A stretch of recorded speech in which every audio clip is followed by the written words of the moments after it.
अस्सलामुअलैकुम नाज़रीन, ख़बरदान में खुश आमदीद और मैं हूँ एहसान इकबाल। नाज़रीन, आज हम आपके लिए एक बहुत ही इंटरेस्टिंग टॉपिक लेकर आए हैं जो हर शख्स जानना चाहता है।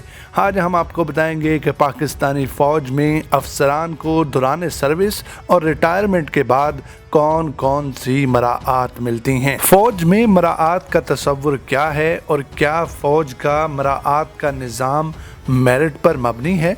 इसके अलावा फ़ौज में प्लाट और मराआत मिलने का सिलसिला कब से शुरू हुआ, आज की वीडियो में हम ये सब आपको बताएंगे। मज़ीद आगे बढ़ने से पहले गुजारिश है, अगर आप हमारे चैनल पर नए आए हैं तो हमारे चैनल को सब्सक्राइब कर लें और साथ लगे बेल के निशान को ज़रूर दबा दें। अगर आपने हमारे चैनल को सब्सक्राइब किया हुआ है तो हमारे वीडियो को आखिर तक ज़रूर देखें और वीडियो को लाइक करें। नाज़रीन, पाकिस्तानी फ़ौज में अफसरान को मराआत देने का निज़ाम पहले से वज़ा करदा है, जिसमें वक्त के साथ तब्दीलियां आती रहती हैं। फौजी अफसरान को रिटायरमेंट के बाद जो प्लाट, घर और दीगर मराआत मिलती हैं, उसका ताल्लुक फ़ौज में गुजारे गए वक्त से होता है। अस्करी हुकाम के मुताबिक फ़ौजी अफसर को मुलाजमत के पहले दिन ही एक ऑप्शनल फॉर्म दिया जाता है जो आर्मी हाउसिंग की रुकनीत इख्तियार करने का होता है। रुकनीत हासिल करने वाले को 1 लाख डाउन पेमेंट देनी होती है और फिर उसकी तनख्वाह से कटौती होती रहती है। ज़ब्ता कार के तहत जब कोई फ़ौजी अफसर 15 साल सर्विस कर लेता है तो फिर वो एक प्लाट का हकदार हो जाता है। इस अरसे में ज़्यादातर अफसरान मेजर के रैंक तक पहुंच चुके होते हैं, यानी मेजर के ओहदे से ही फ़ौज में मराआत मिलने का सिलसिला शुरू हो जाता है। उसके बाद जब एक अफसर तकरीबन 25 साल तक मुलाजमत कर लेता है तो उसके बाद वो मराआत के दूसरे पैकेज का हकदार हो जाता है।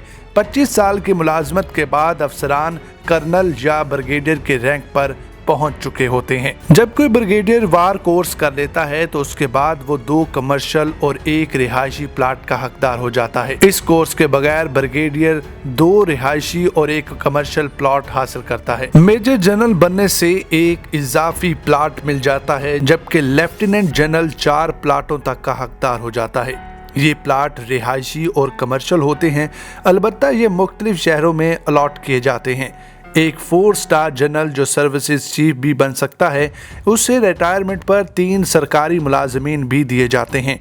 उनमें से एक घर का मुलाजिम, दूसरा टेलीफोन ऑपरेटर और तीसरा ड्राइवर होता है। लेफ्टिनेंट जनरल अगर कोर कमांडर भी रहा हो तो फिर ऐसी सूरत में वो 3 साल तक इस ओहदे पर रहता है। DHA के हर नए सेक्टर में कोर कमांडर को प्लाट मिलता है। BBC की रिपोर्ट के मुताबिक वज़ीर आज़म के मुआवने खुसूसी lieutenant general retired Asim Saleem Bajwa 3 साल तक सदर्न कमांड के सरबराह रहे, मगर उनके सासों में एक प्लॉट भी बलोचिस्तान में नहीं दिखाया गया है। अस्करी हुकाम के मुताबिक परवेज मुशर्रफ के दौर में मराआत के पुलिसी तनाज़ात का शिकार बनी, मगर जनरल अशफाक परवेज कियानी के दौर में इस मामले में ज्यादा शफाफियत लाई गई। ताहम उनके दौर में DHA मुख्तलिफ तनाज़ात के जद में रहा और मुतअद्दिद मामलात अदालतों तक पहुंच गए। BBC की रिपोर्ट के मुताबिक ज़ियाउल हक दौर के बाद आर्मी अफसरान की मराआत में ज्यादा इजाफा किया गया और उसके बाद इसमें मुसलसल इजाफा ही होता रहा। फौजी अफसरान को उनके ओहदे के एतबार से रिटायरमेंट के बाद ज़रई ज़मीन भी अलॉट की जाती है। साबिक आर्मी चीफ राहील शरीफ को लाहौर में 90 एकड़ ज़मीन की अलॉटमेंट खबरों की जीनत बनती रही है। ये ज़मीन सरहदी इलाके की ज़मीन कहलाती है और जनरल राहील शरीफ को 3 शराइत पर GHQ की तरफ से ये ज़मीन 33 साल की लीज पर दी गई है। नाज़रीन, फ़ौज में मेजर के ओहदे से मराआत का सिलसिला शुरू हो जाता है। ताहम ज़रई ज़मीन कर्नल से लेकर लेफ्टिनेंट जनरल तक अफसर को तकरीबन 2 मुरब्बा ज़रई ज़मीन 99 साल की लीज पर दी जाती है, जबकि जनरल को मज़ीद इजाफी ज़मीन मिलती है। ये अफसरान रिटायरमेंट के बाद आर्मी की हाउसिंग कॉलोनियों में घर भी हासिल करते हैं। अब बात करते हैं कि फ़ौज में प्लॉट और मराआत मिलने का सिलसिला कब से शुरू हुआ। कुछ आर्मी अफसरान ने इस हवाले से फ़ौज के अंदर मशहूर एक कहानी सुनाई। ये कहानी कुछ यूँ है। पाकिस्तान के पहले आर्मी चीफ जनरल ग्रेसी को अपनी मातहत फौजी अफसर का खत मौसूल हुआ, जिसमें आर्मी चीफ से प्लॉट लेने की दरखास्त की गई थी। आर्मी चीफ ने जवाब में इस अफसर को लिखा कि किस कानून के तहत आपको ये प्लॉट मिलना चाहिए। उस वक्त तो ये बात रफा दफा हो गई, मगर मुस्तकबिल करीब में प्लॉट के ख्वाहिशमंद ये अफसर ना सिर्फ आर्मी चीफ के ओहदे तक पहुंच गए, बल्कि उन्होंने मुल्क में मार्शल लॉ के नफाज के जरिए खुद फील्ड मार्शल भी बन गए। उनके मुताबिक ये थे सदर पाकिस्तान जनरल अयूब खान, जिन्होंने ना सिर्फ अपनी अधूरी ख्वाहिश पूरी की बल्कि पाकिस्तान आर्मी में प्लॉट कल्चर को फरोग दिया। आर्मी के मुतअद्दिद रिटायर्ड अफसरान इस वाक़े की ना सिर्फ तस्दीक करते हैं, बल्कि उनका कहना है कि आर्मी में प्लॉट और जमीन तकसीम करने की पॉलिसी में तजादात भी हैं। रिटायर्ड ब्रिगेडियर वासिफ अली के मुताबिक शुरू में तो अफसरान की तादाद कम थी तो सबको मराआत मिल जाती थी, मगर अब ऐसा नहीं है। ज़रई ज़मीन की अलॉटमेंट हक नहीं बल्कि दस्तयाबी से मशरूत होती है।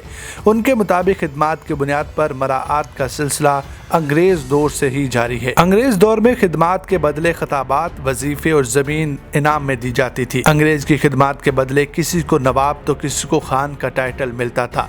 सर का खिताब लेने वाले तो बहुत ही खुशकिस्मत समझे जाते थे। साबिक आर्मी चीफ जनरल अयूब के साहबजादे और पाकिस्तान के साबिक वजीर खारजा गोहर अयूब ने अपनी किताब में लिखा कि उनके दादा को घुड़सवारी का शौक था। वो अंग्रेजों को घोड़े भी बेचा करते थे।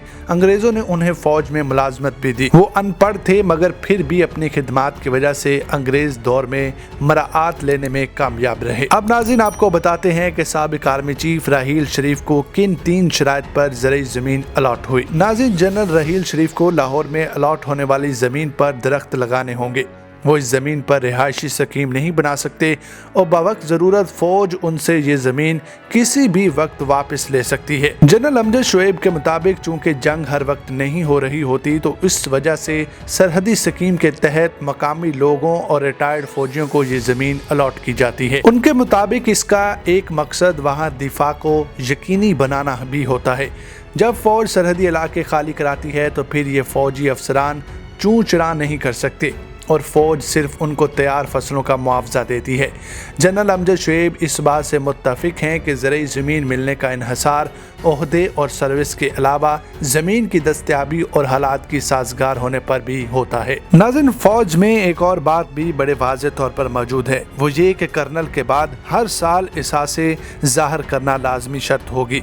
अस्करी हुक्काम के मुताबिक कर्नल और इससे ऊपर के रैंक के अफसरान को आर्मी में हर साल एहसासे ज़ाहिर करने होते हैं।